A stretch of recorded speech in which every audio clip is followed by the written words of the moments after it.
When you commit to throwing a big glide bait like this, it's very important to use a bait that can give you direct visual feedback. It's a very key component to learning the mechanics of this particular lure and every other lure you throw.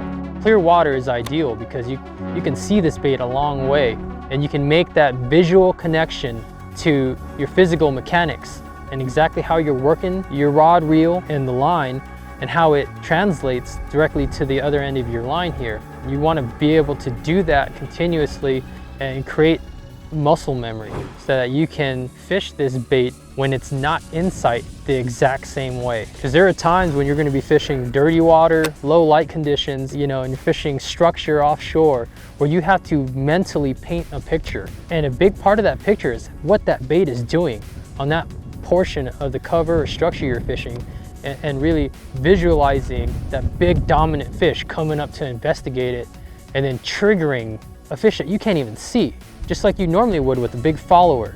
And you do that through feel. And you can only develop that feel by first visually tracking the bait and what it's doing when you're learning to fish it. We're gonna go over the 3 basic retrieve styles that I utilize on this big eye slide and other big glide baits. These glide baits have an action all to their own without you having to do anything more than turn the handle. Just a steady retrieve like this makes that bait kind of wander left, right, nice steady cadence. And there are times when that retrieve style really gets them fired up and gets them to come investigate and then commit. But when that isn't enough, I start utilizing a little bit more English with the reel. As you see here, all I'm doing is I got the rod at a little bit of an angle here, and I'm hitting the reel handle with like really sharp 1/4 or 1/8 turns.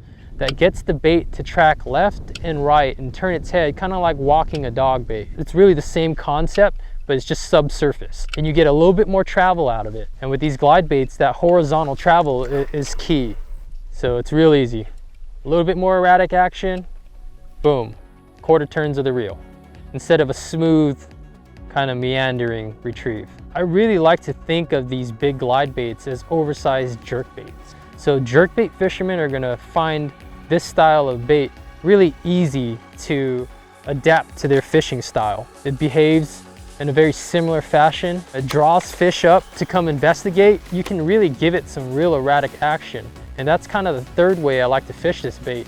So if I got fish that are super hot, I'll start incorporating more of the rod in conjunction with the reel to really get that bait to shoot off to like 3 to 6 feet at times if you get the cadence properly. And I see guys fishing this thing way too safely. Get buck wild with it.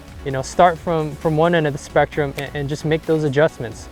When you start experimenting with the retrieve styles and pushing the limits of this bait, it's better that you do occasionally foul the hooks, because that means you're exploring the maximum swim range of this thing. It's okay to push the envelope there, but just make small adjustments and scale it back from that point.